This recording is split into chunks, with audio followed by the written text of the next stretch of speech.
그 녹취록 대화 중에 네. 최태민 씨 그리고 박근혜 대통령 두 사람의 관계는 어떻게 네. 서술이 되어 있습니까? 사실 그게 이제 핵심이에요. 네. 이 녹취록에서 가장 핵심적으로 규명해보고 싶어하는 게 네. 바로 그 대목이었는데 네. 있습니다. 아마 정두원 의원은 전 의원은 이걸 가지고 19금 뭐 이렇게 얘기했던 것 같은데 제가 봤을 때는 뭐 한편으로는 그렇게 생각할 수도 있지만 그러나 두 사람이 얼마나 긴밀한 관계였나, 정말 물과 고기의 관계였나 이걸 이제 보여주는 것 같아요. 자, 찾아오게 되면은 은밀하게 만나야 될 거 아니겠습니까? 네, 네. 그래서 사람들을 다 피하게 하고 눈에 안 띄게 하고 온다는 연락이 오면 다 피하고 집 안에 있는 사람들. 눈에 띄면 거부가. 왜냐하면 그 최태민 집에 식구들이 많았잖아요. 예. 최순실도 있었고 최순득도 있었고 최순영도 있었고 예. 많았어요. 최순실도 있고. 예, 그러니까 그래서 자기도 나도 마당에 있다가 집 뒤로 피해줬다. 박근혜가 온다고 하면. 예. 조순재도. 예. 그러면 박근혜가 방에 쏙 들어가고 예. 어느 방이요? 거기에 이제 그래서 이제 바로 그 방 얘기를 또 합니다. 어느 방? 이게 이제 14쪽에 이게 있는 건데 예. 이 14쪽이 바로 이제 이쪽인데요. 예. 여기에 이제 방과 관련된 얘기? 방과 관련된 그 골방에 대한 얘기가 예. 그게 한두 평 정도 되는 예. 방이었다고 이렇게 얘기하는데 예. 자, 조순재 씨는 말이죠. 그 골방에서 네. 박근혜 최태민 씨가 단둘이 3시간이나 4시간 정도 있었다고 합니다. 자, 14쪽에 구체적으로 이런 표현이 나와요. 네. 3시간, 4시간 안 나오고 둘이 있는데 그 골방이 요만한 거야 이런 표현을 해요. 이 방이 좀 좁고 길다. 한두 평 정도 되는. 둘이 들어갔다 하면 3시간, 4시간 있는데 밥은 먹어야 되죠. 밥은 문간에 갖다 놓으면 영감이 들고 들어가서 자기네들끼리 먹고 이렇게 영감은 최태민 씨를 얘기하는 거죠. 예. 예. 그러니까 그렇게 긴밀한 관계였는데 그러면 과연 몇 번이나 왔을까라고 그 예. 질문자가 물어봤더니 네. 한 달에 몇 번이나 왔습니까? 그랬더니 자주 왔다. 이런 표현을 이렇게 하더군요. 네. 근데 그 회의를 했을까요? 뭐 심층 토론을 할 수도 있죠. 네, 심층 우리 토론을. 옛날에 시국 걱정하면서 네. 카페에서 예. 특히 그때는 수배당할 우려가 있었기 때문에 예. 80년대 초반 예, 전두환 예, 정권에 예. 아주 은밀한 골방에서 예. 서너 명이 토론하고 그런 적도 있었죠. 예, 그렇군요. 이제 일부에서는 그 박관천 경정이 네. 그 얘기한 거 보면 이게 남녀 관계를 보고서 암시한 그런 네. 대목도 있지 않겠습니까? 네, 네. 근데 이제 두 사람의 나이는 네. 거의 40살 차이가 나거든요. 그렇군요. 그렇기 때문에 네. 그렇게까지 생각할 필요가 있을까 하는 생각이 드는데. 근데 궁금한 것이요. 네. 뭐 시국 토론을 했을 리는 없고 굉장히 자주 간첩 점조직 하듯이 와가지고 최태민을 만났다는 거잖아요. 네. 제 생각에는 그 부인도 있고, 네. 그죠? 그 임선희 씨 부인이 있잖아요. 5번째 부인이긴 하지만 맞습니다. 부인도 있고, 그리고 애들도 있고. 그런데 밥은 또 누가 날라다 줬을 거 아니에요? 네, 네, 네. 그러면 이게 좀 그 정상적인 가정에서는 맞아요. 이렇게 할 수가 없잖아요. 그래서 어떤 이제 아줌마가 자꾸 오는 거잖아요. 그래서 이 14쪽에서 네. 그 질문자가 얘기를 합니다. 네, 그 식구들이 많이 있을 텐데, 네, 그 부담을 느끼지 않았을까 네. 이런 얘기를 했는데, 네, 조순재 씨는 이 녹취록에서 어떤 표현을 쓰냐면 감수했다 이런 표현이 나와요. 감수? 뭘 감수? 그런 장면을 감수했다, 감내했다. 왜냐하면 네, 표현이 이제 엄청난 대통령의 딸이다 이런 표현이 나오고 그다음에 엄청난 본에 감수하는 거지 이런 얘기를 합니다. 그러니까 조순재 씨는 최태민이 박정희 대통령이 남긴 돈, 그래서 박근혜의 소유가 되었을 법한 그 뭉치돈 이거를 관리하는 역할을 바로 최태민이 했기 때문에 그리고 그 덕분에 이 집안이 굉장히 찢어지게 가난했다고 하지 않습니까? 네, 이 녹취록에도 나와요. 얼마나 예. 가난했는지. 예, 예. 굉장히 가난했대요. 예. 근데 이런 사람들이 엄청난 돈을 가지고 이게 혜택을 누렸기 때문에 예. 이 두 사람의 특별한 관계를 보고 예. 식구들이 예. 아내는 아내대로 식구들이 여러 가지 불편하고 쑥덕거렸지만 감내할 수밖에 없었다. 감수라는 표현이 나옵니다. 감수할 수밖에 없었다. 이런 표현이 나오는 거죠. 그러니까 이 둘의 특별한 관계가 예. 골방에서 서너 시간 같이 있을 관계잖아요. 예. 시국 토론을 했는지 어떤 종교적인 어떤 행위를 했는지 네. 또 다른 행위를 했는지를 모르겠으나 근데 이것이 단순히 이런 밀접한 관계만 국한되지 않고 돈까지도 관리하는 그 관계로 이어진다는 거죠. 그래서 질문자가 이게 정말 이해가 안 된다. 이러니까 최태민은 7쪽에서 자기도 불가사의다. 정말 불가사의한 점이 많다. 이렇게 얘기하면서 나름대로 분석을 8쪽에서 합니다. 네. 첫째, 박근혜가 누구한테 믿고 할 데가 없었다. 그다음에 JP하고도 등졌잖아요. 그럽니다. JP는 김종필을 얘기하는 겁니다. 전 국무총리였고 사촌 형부가 되는 거죠. 네. 박근혜에게는. 그리고 당황하기도 하고 돈이 많으니까 당황하겠죠. 네. 또 그리고 능력도 안 되고 경험도 안 되고 사회 경험이 전무하지 않습니까? 이런 표현을 합니다. 그러니까 사회 경험이 전무하고 네. 외롭고 함께 해줄 사람도 없는 상태였고 그다음에 그런 상태에서 조순재 씨는 이렇게 이어가는데 둘의 관계는 끝없이 험악한 관계였기 때문에 험악한 관계. 돈까지 맡길 수 있었다. 그러니까 이제 이런 표현이 나와요. 우리 속된 말로 뭐 끝없이 험악한 둘의 관계이다 보니까 돈이 몽창 굴러왔다고 봐야지. 그건 관리 차원도 있고 복합적인 여러 요인이 있겠지. 이런 표현합니다. 그러니까 미스테리한 관계를 험악한 관계라고 얘기한 그런 거라고 볼 수가 있겠습니다. 자, 그래서 이렇게 하니까 이제 질문자가 묻습니다. 네. 참 묘하다. 어떻게 돈까지 만나냐. 어떻게 그렇게 마음을 한꺼번에 살 수 있었을까. 네. 그래서 질문자가 이렇게 물어요. 최태민은 참 대단한 사람이었습니까? 정말 우리도 놀라운 능력이 우리도 있는. 궁금하죠. 예. 여기에 대해서 조순재 씨의 답이 예. 참 재밌어요. 예. 17쪽인데 예. 대단하죠. 여자에 대해서는 이런 표현이 나옵니다. 그러니까 그 여자들의 마음을 사로잡는 그 점에 대해서 굉장히 대단하다. 이런 표현을 이제 하는 건데요. 근데 이제 이 대목과 관련해서 사실 그 김재규의 중앙정보부가 네. 요즘으로 따지면 중앙정보부는 이제 국정원이라고 볼 수 있죠. 국가정보원이죠. 국가정보원. 김재규의 중앙정보부가 당시에 최태민과 박근혜의 관계 문제점을 인지하고 1979년에 그러니까 12.6 사건이 나기 직전에 본격 조사를 합니다. 그래서 보고서를 작성하는데 바로 그 보고서가 이제 이 보고서예요. 그 중정 문건입니까? 네, 이거는 이제 중앙정보부의 문건이에요. 이것도 약 이제 20여 페이지가 되는 이런 문건인데요.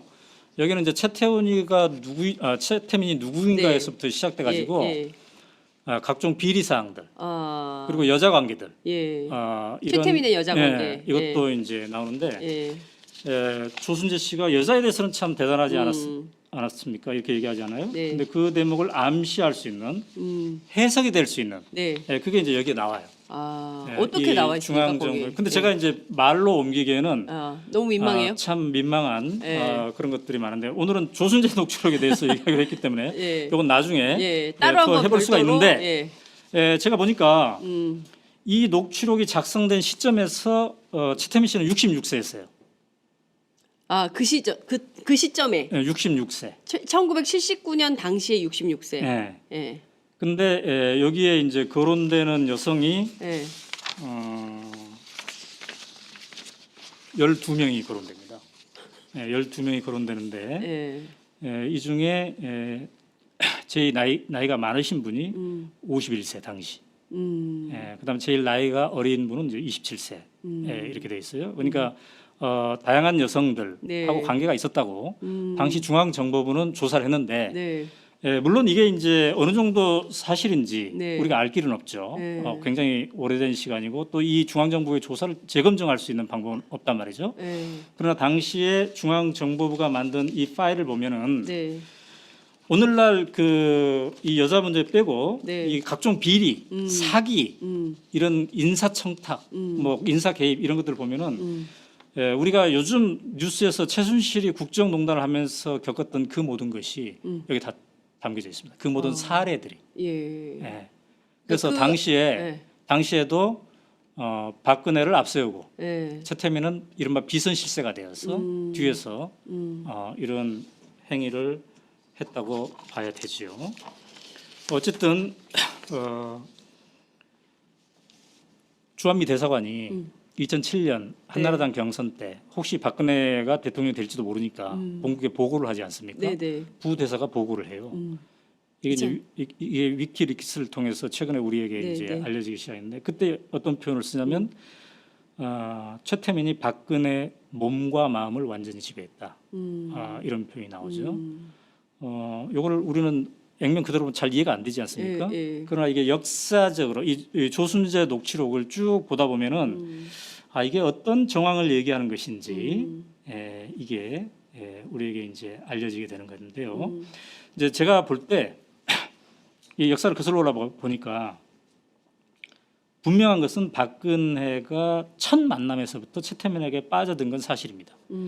왜냐하면 최태민이 처음으로 이제 접근한 게 네. 1975년 2월경에 당시 유경수 여사를 잃고 외롭게 있는 박근혜에게 편지를 쓰지 않습니까? 예. 자기 꿈에 유경수 여사가 나타나서 너를 도와달라고 했다. 그녀를 도와달라고 했다. 그래서 3번이나 편지를 쓰는데 그래서 이 편지가 박근혜의 마음을 움직여서 결국 만나는데 그게 3월 6일 날 만나거든요. 당시에 1975년 2월 달에 편지 썼고 이제 3월 6일 날 만나는데 근데 놀라운 건 뭐냐면 한 달 보름도 안 돼서 네. 첫 만남 있는 지 한 달 보름도 안 돼서 예. 최태민이 이른바 구국 선교단을 박근혜 후원으로 만들고 거기에 총재가 됩니다. 그러니까 우리가 생전 모르는 사람, 네. 40세 나이가 차이 나는 사람, 예. 그동안 인사도 못했던 사람인데 예. 만났는데 한 달 반 만에 예. 전국 조직인 예. 구국 선교단을 만들어서 당신이 총재하시오. 내가 후견하겠습니다. 이런 얘기를 할 정도면 한꺼번에 확 빠져들었다고 볼 수가 있겠죠. 모르겠어요. 일반 상식으로는 자, 그리고 또 하나 도무지, 분명한 건 뭐냐면 이해할 수가 없어서. 분명한 거는 조순재 씨도 네. 그렇게 가까이 있었던 조순재 씨도 참 미스테리다. 왜 그럴까? 이런 얘기를 막 하잖아요. 네, 네. 그 힘이 어디서 나올까? 네. 도대체 예. 박근혜 뭘 알고 있길래 그렇죠. 어떤 힘을 움직였기에. 예. 근데 분명한 것은 예. 이런 최태민은 1994년에 죽습니다. 그러니까요. 뭐 설이 많아요. 예. 왜 죽었는지. 예. 겉으로는 심장마비인데 뭐 또 다른 설, 뭐 타살설 여러 가지가 있습니다. 어쨌든 죽어요. 근데 이때 죽고 나서 이 박근혜 관리를 그동안 최태민이 해왔는데 네. 그 힘이 고스란히 이제 최순실로 승계가 된다는 거예요. 예. 예. 박근혜와 최태민의 관계 상당히 문제가 있고 위험하다라고 네. 해서 김재규 중정부장도 결국에는 그 거사 사고 이렇게 저격하기 전에 그렇게 해서는 안 된다라고 해서 이제 소위 불러가지고 침국 사건도 하지 않습니까? 그렇습니다. 네. 예, 이 끊임없이 있었는데도 이게 잘 해결되지 못했던 아버지도 딸의 문제를 해결하지 못했던 거 아니냐. 네. 이런 얘기도 있어요. 그와 관련된 내용도 좀 녹취록에 있습니까? 그렇죠.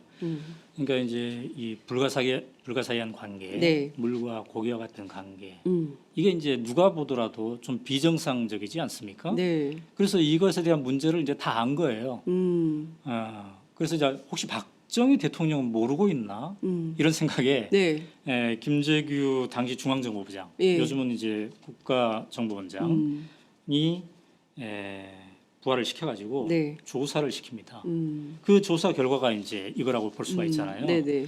근데 이 조사 과정이 어땠는지가 또 이 보고서에는 막 나와요. 아. 그러니까 김재규의 중앙정보부가 네. 도청까지 한 거예요. 이 조순재 녹취록의 4쪽에는 뭐라고 표현되어 있냐면 조순재 씨가 자기네들끼리 사무실에서 얘기했는데 1분 만에 저쪽에서 안 돼요. 아, 김재규의 중적에서 중앙정보부 쪽에서. 네. 1분 만에. 네. 아, 그때도 도청 기술이 네, 굉장히 그러니까 뛰어나죠. 그런 도청 혹은 스파이를 심었겠죠. 네. 근데 이걸 또 알고 박근혜와 최태민 쪽에서 중앙정보부에서 우리를 캐고 있다는 걸 알고 그쪽도 결사적으로 또 대결을 했다는 겁니다. 예, 표현이 이렇게 나옵니다. 4쪽에 박근혜와 최태민은 김재규를 결사적으로 씹었다. 저걸 두면 큰일 난다고. 예. 그러니까 두 세력 간에 이제 갈등이 그러니까 이를테면 이런 있었던 거네요. 겁니다. 최태민과 박근혜가 한편, 그리고 이제 중정. 그렇죠. 이렇게 해서 서로 싸우는 거죠. 네, 네, 예, 네. 서로 죽여야 된다고 생각하는 네. 건가요? 이 지금의 그 박근혜 청와대에서도 예. 누가 비선실세 역할을 예, 차지할 예. 것이냐를 예. 가지고 이렇게 하지 그렇죠. 않습니까? 맞아요. 그런 거랑 이제 비슷하다고 볼 수가 있겠죠. 어쨌든 그런 과정을 통해서 바로 이 이제 보고서가 만들어지는 건데요. 이 보고서를 이제 박정희 대통령이 어쨌든 구두로는 듣고 네. 정말 사실인지 믿기지 않잖아요. 네. 그래서 이른바 이제 친국을 합니다. 예, 불러요. 왕이 예. 직접 예. 전에 이제 자기와 관련된 예. 친족이나 부하나 특별한 이 관리를 이제 이른바 조사하는 거잖아요. 예. 근데 그 자리에서 예. 예, 중앙정보부의 국장도 배석하고 그랬는데 예. 예, 이 조순재 녹취록에 의하면 네, 네. 중앙정보부가 다 조사를 했는데 그 자리에서는 증거를 못 낸다. 왜요? 그러니까 자기네들이 조사한 증거를 다 제시하면 박근혜는 그 자리에서 맞아 죽을 것이다. 아, 아버지한테. 예, 이런 생각을 이제 한 거예요. 예. 그다음에 또 한편으로는 예. 여기에 이런 표현이 나옵니다. 자식 이기는 아버지 없지 않습니까? 그러니까 자기네들이 증거를 제시했는데 네. 우리 그네한테 물어보니까 이게 사실이 아닌다고 하는데 너는 왜 거짓 정보를 가지고 이렇게 얘기하느냐 하면 작살나는 거예요.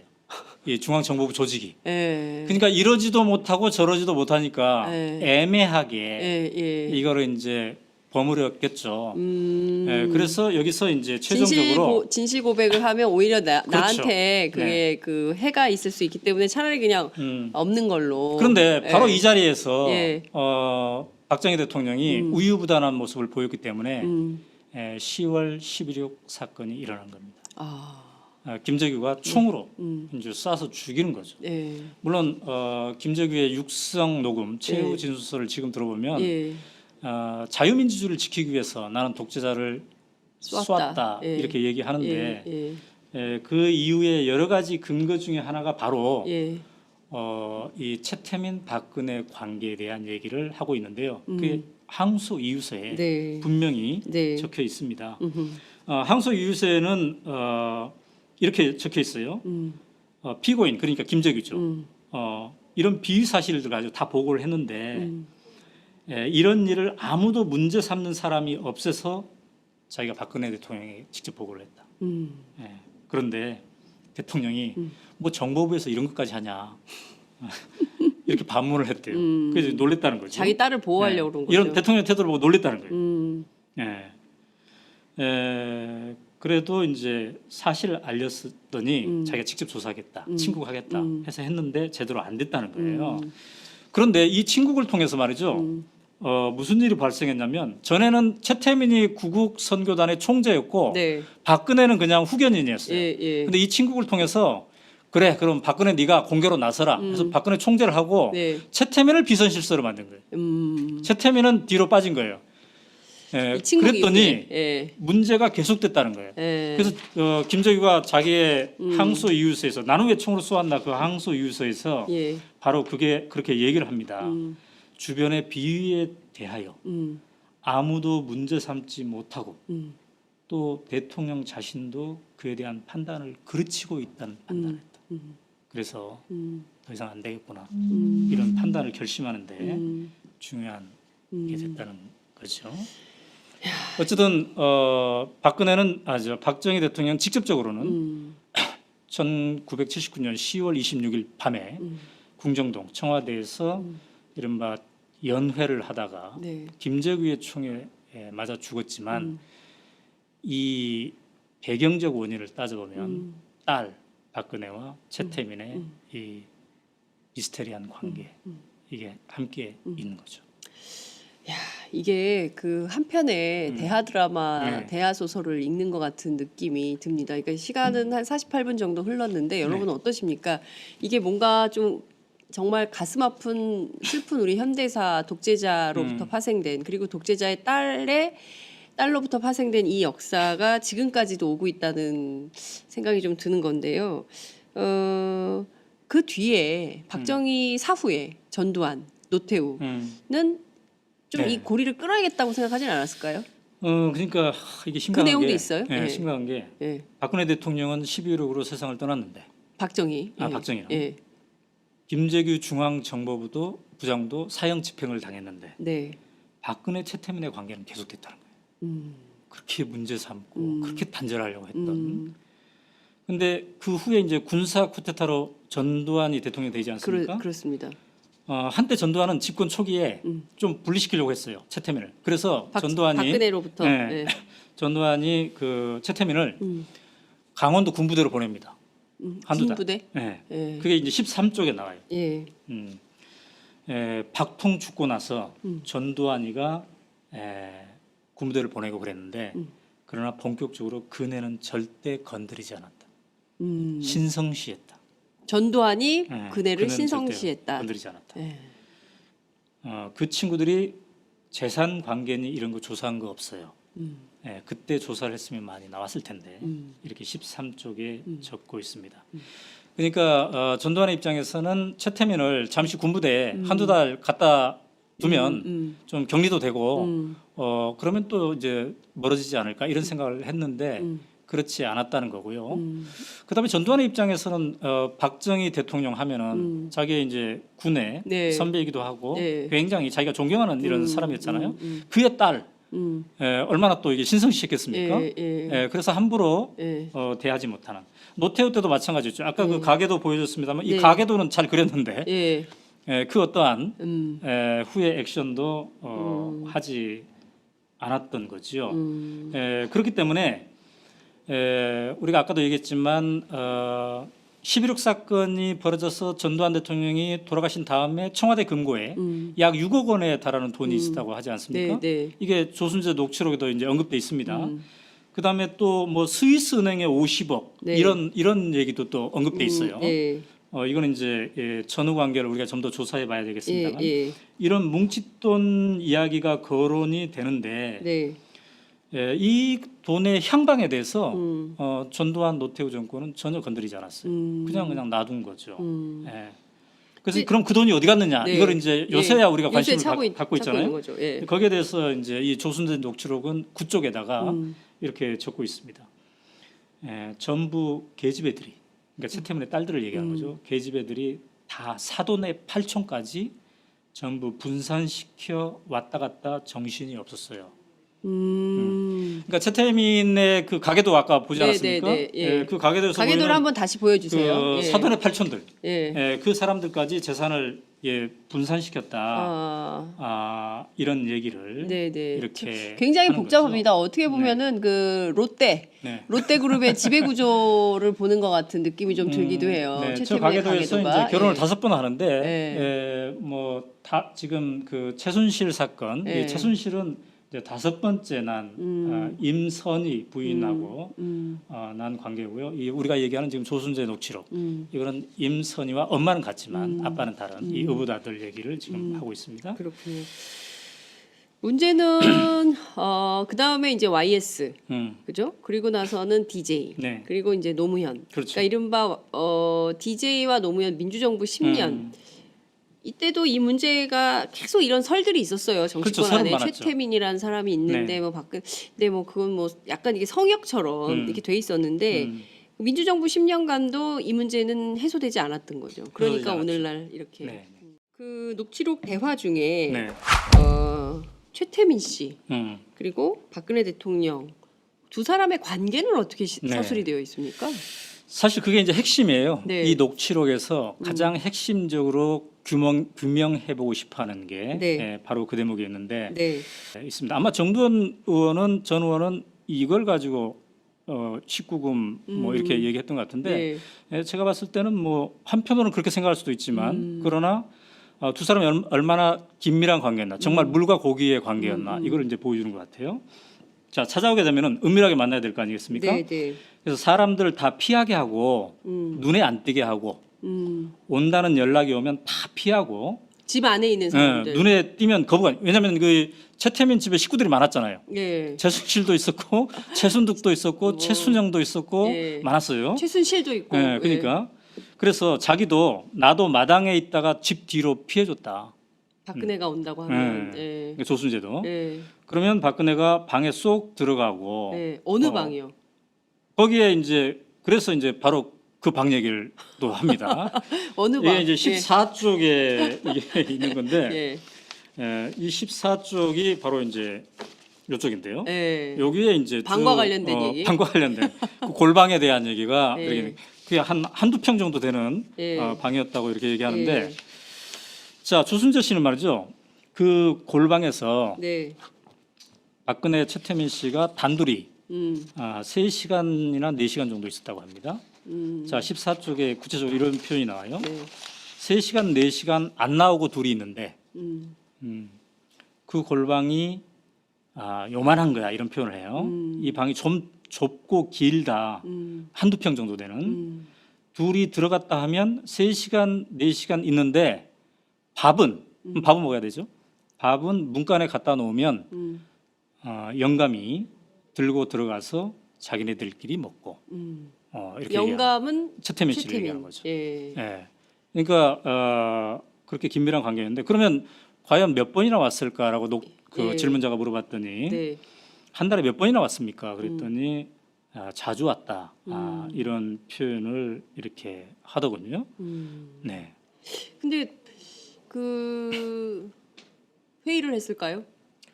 뭐 심층 토론을 할 수도 있죠. 네, 심층 우리 토론을. 옛날에 시국 걱정하면서 네. 카페에서 예. 특히 그때는 수배당할 우려가 있었기 때문에 예. 80년대 초반 예, 전두환 예, 정권에 예. 아주 은밀한 골방에서 예. 서너 명이 토론하고 그런 적도 있었죠. 예. 그렇군요. 이제 일부에서는 박관천 경정이 네. 그 얘기한 거 보면 이게 남녀 관계를 보고서 암시한 그런 네. 대목도 있지 않겠습니까? 네, 네. 근데 이제 두 사람의 나이는 네. 거의 40살 차이가 나거든요. 그렇군요. 그렇기 때문에 네. 그렇게까지 생각할 필요가 있을까 하는 생각이 드는데.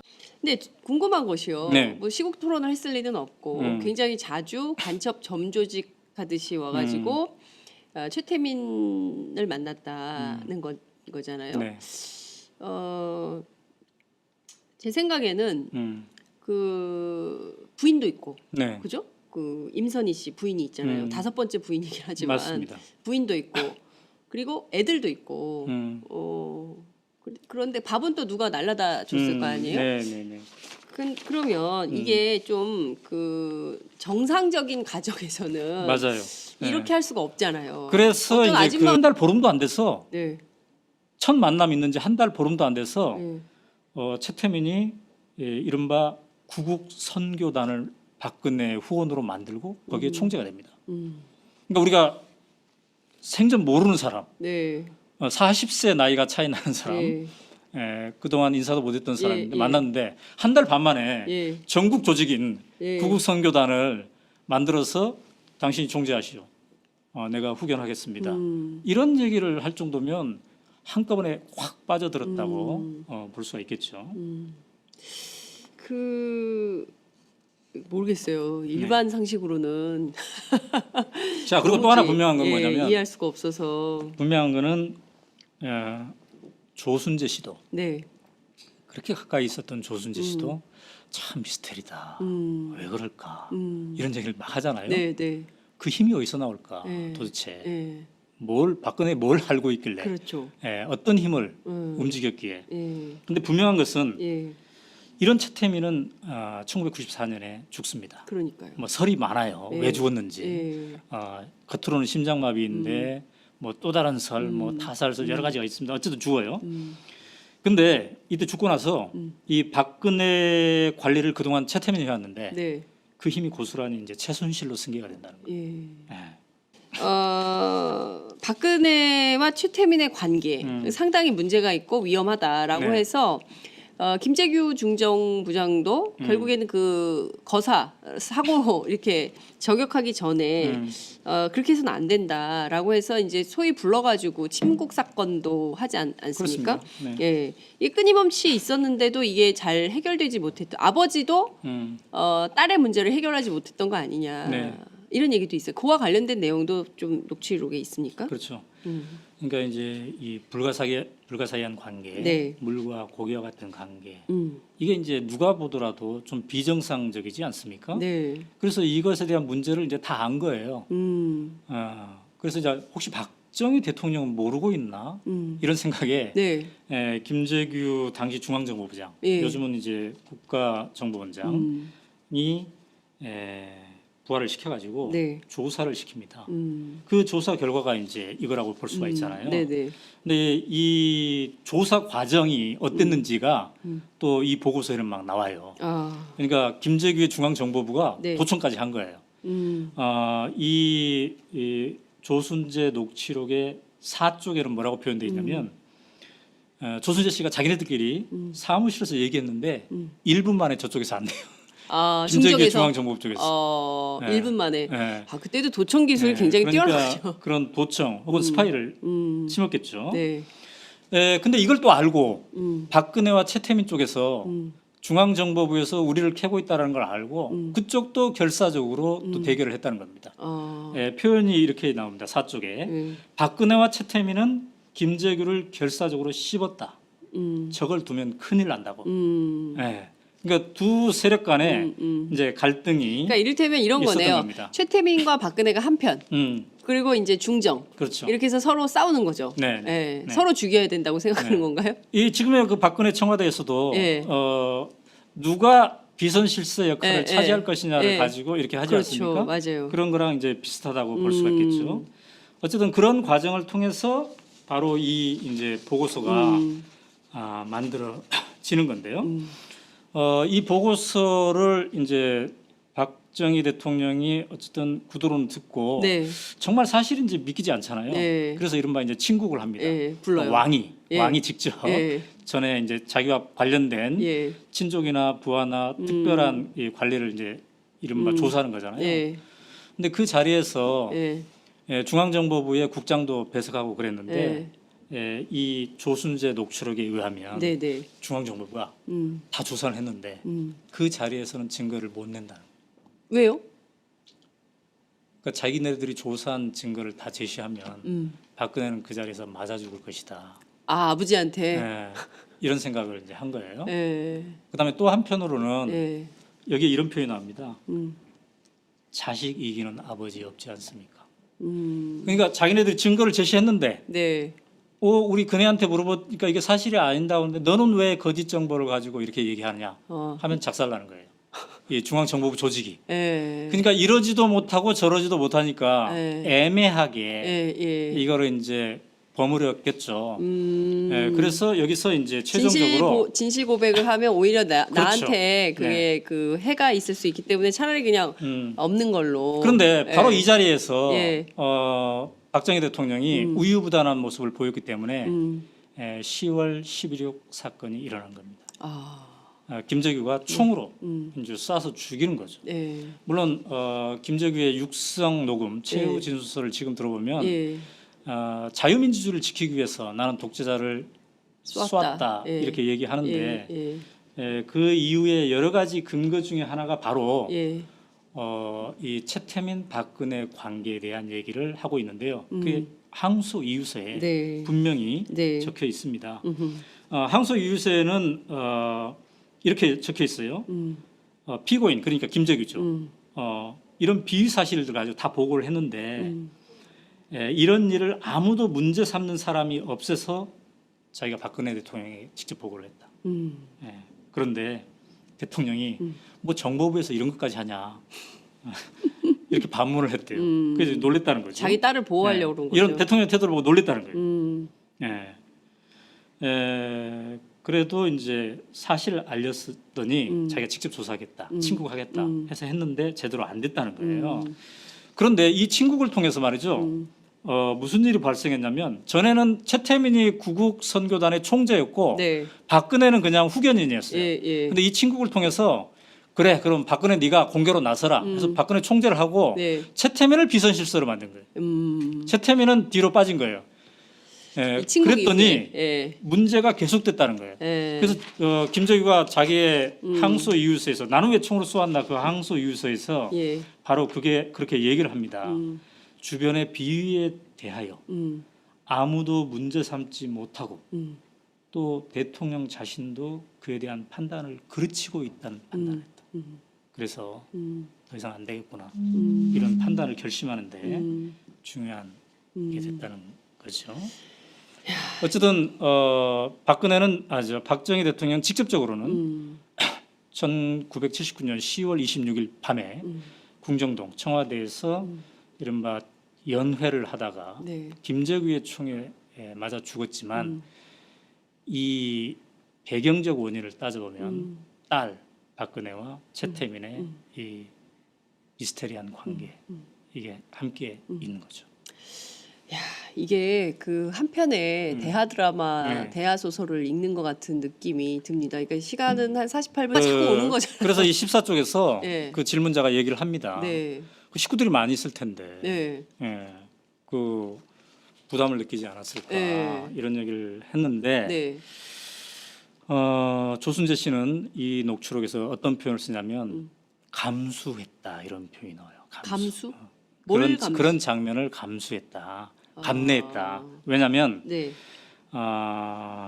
표현이 이제 엄청난 대통령의 딸이다 이런 표현이 나오고 그다음에 엄청난 본에 감수하는 거지 이런 얘기를 합니다. 그러니까 조순재 씨는 최태민이 박정희 대통령이 남긴 돈, 그래서 박근혜의 소유가 되었을 법한 그 뭉칫돈 이거를 관리하는 역할을 바로 최태민이 했기 때문에 그리고 그 덕분에 이 집안이 굉장히 찢어지게 가난했다고 하지 않습니까? 네, 이 녹취록에도 나와요. 얼마나 예. 가난했는지. 예, 예. 굉장히 가난했대요. 예. 근데 이런 사람들이 엄청난 돈을 가지고 이게 혜택을 누렸기 때문에 예.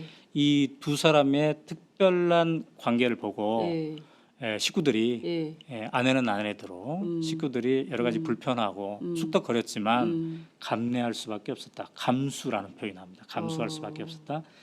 이런 표현이 나오는 거죠. 그러니까 이 둘의 특별한 관계가 예. 골방에서 서너 시간 같이 있을 관계잖아요. 예. 시국 토론을 했는지 어떤 종교적인 어떤 행위를 했는지 네. 또 다른 행위를 했는지를 모르겠으나 근데 이것이 단순히 이런 밀접한 관계만 국한되지 않고 돈까지도 관리하는 그 관계로 이어진다는 거죠. 그래서 질문자가 이게 정말 이해가 안 된다. 이러니까 최태민은 7쪽에서 자기도 불가사의다.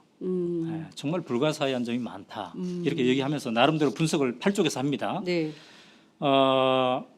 첫째, 박근혜가 누구한테 믿고 할 데가 없었다.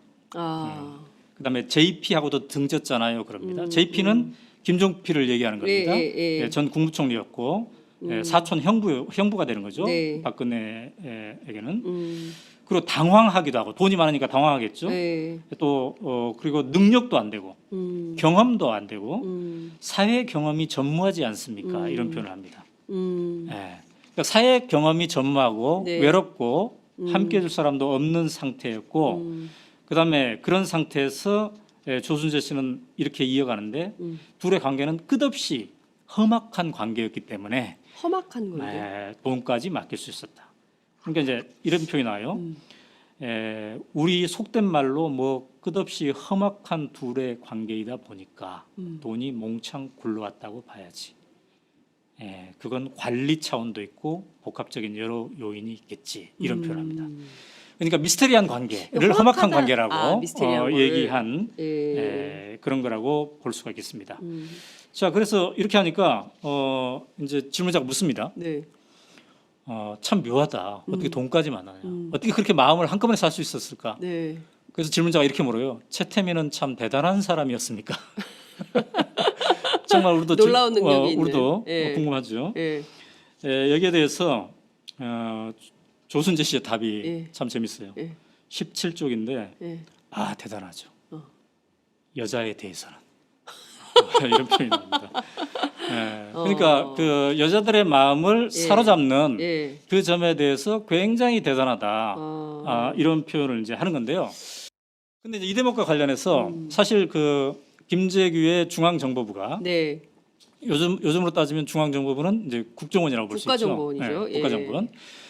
김재규의 중앙정보부가 당시에 최태민과 박근혜의 관계 문제점을 인지하고 네. 1979년에 그러니까 11.6 사건이 나기 직전에 네. 본격 조사를 합니다. 그래서 보고서를 작성하는데 네. 바로 그 보고서가 이제 이 보고서예요. 그 중정 문건입니까? 네, 이거는 이제 중앙정보부의 문건이에요. 예. 이것도 약 이제 20여 페이지가 되는 예. 이런 문건인데요. 여기는 이제 최태민이 누구인가에서부터 시작돼 가지고 예. 각종 비리 사항들 아. 그리고 여자 관계들 예. 이런, 최태민의 여자 관계. 이것도 이제 나오는데 예. 조순재 씨가 여자에 대해서는 참 대단하지 않았습니까? 이렇게 얘기하잖아요. 네. 근데 그 대목을 암시할 수 있는 해석이 될 수 있는 네. 그게 이제 여기에 나와요. 어떻게 이 나와 있습니까? 중앙정보. 거기? 근데 예. 제가 이제 말로 옮기기에는 너무 민망해요. 참 민망한 예. 그런 것들이 많은데 오늘은 조순재 녹취록에 대해서 얘기하기로 했기 때문에 예. 이건 나중에 예. 따로 또 한번 해볼 수가 별도로, 있는데 제가 보니까 예. 이 녹취록이 작성된 시점에서 최태민 씨는 66세였어요. 그 시점 그 시점에 66세. 1979년 당시에 66세. 예. 예. 근데 여기에 이제 거론되는 여성이 예. 12명이 거론됩니다. 12명이 거론되는데 이 중에 제일 나이가 많으신 분이 51세 당시. 그다음에 제일 나이가 어린 분은 이제 27세. 이렇게 돼 있어요. 그러니까 다양한 여성들하고 네. 관계가 있었다고 당시 중앙정보부는 조사를 했는데 네. 물론 이게 이제 어느 정도 사실인지 네. 우리가 알 길은 없죠. 네. 굉장히 오래된 시간이고 또 이 중앙정보부의 조사를 재검증할 수 있는 방법은 없단 말이죠. 예. 그러나 당시에 중앙정보부가 만든 이 파일을 보면은 네. 오늘날 이 여자 문제 빼고 네. 이 각종 비리, 사기 이런 인사청탁, 뭐 인사 개입 이런 것들을 보면은 우리가 요즘 뉴스에서 최순실이 국정농단을 하면서 겪었던 그 모든 것이 여기 다 담겨져 있습니다. 그 모든 사례들이. 예. 그래서 당시에도 박근혜를 앞세우고 최태민은 이른바 비선실세가 되어서 뒤에서 이런 행위를 했다고 봐야 되지요. 어쨌든 주한미 대사관이 2007년 한나라당 경선 때 혹시 박근혜가 대통령이 될지도 모르니까 본국에 보고를 하지 않습니까? 네네. 부대사가 보고를 해요. 이게 이제 이게 위키리크스를 통해서 최근에 우리에게 네, 이제 네. 알려지기 시작했는데 그때 어떤 표현을 쓰냐면 최태민이 박근혜 몸과 마음을 완전히 지배했다. 이런 표현이 나오죠. 요거를 우리는 액면 그대로 보면 잘 이해가 안 되지 않습니까? 그러나 이게 역사적으로 이 조순재 녹취록을 쭉 보다 보면은 이게 어떤 정황을 얘기하는 것인지 이게 우리에게 이제 알려지게 되는 건데요. 이제 제가 볼 때 이 역사를 거슬러 보니까 분명한 것은 박근혜가 첫 만남에서부터 최태민에게 빠져든 건 사실입니다. 왜냐하면 최태민이 처음으로 이제 접근한 게 1975년 2월경에 당시 유경수 여사를 잃고 외롭게 있는 박근혜에게 편지를 쓰지 않습니까? 자기 꿈에 유경수 여사가 나타나서 너를 도와달라고 했다. 그녀를 도와달라고 했다. 그래서 3번이나 편지를 쓰는데 그래서 이 편지가 박근혜의 마음을 움직여서 결국 만나는데 그게 3월 6일 날 만나거든요. 당시에 1975년 2월 달에 편지 썼고 이제 3월 6일 날 만나는데 근데 놀라운 건 뭐냐면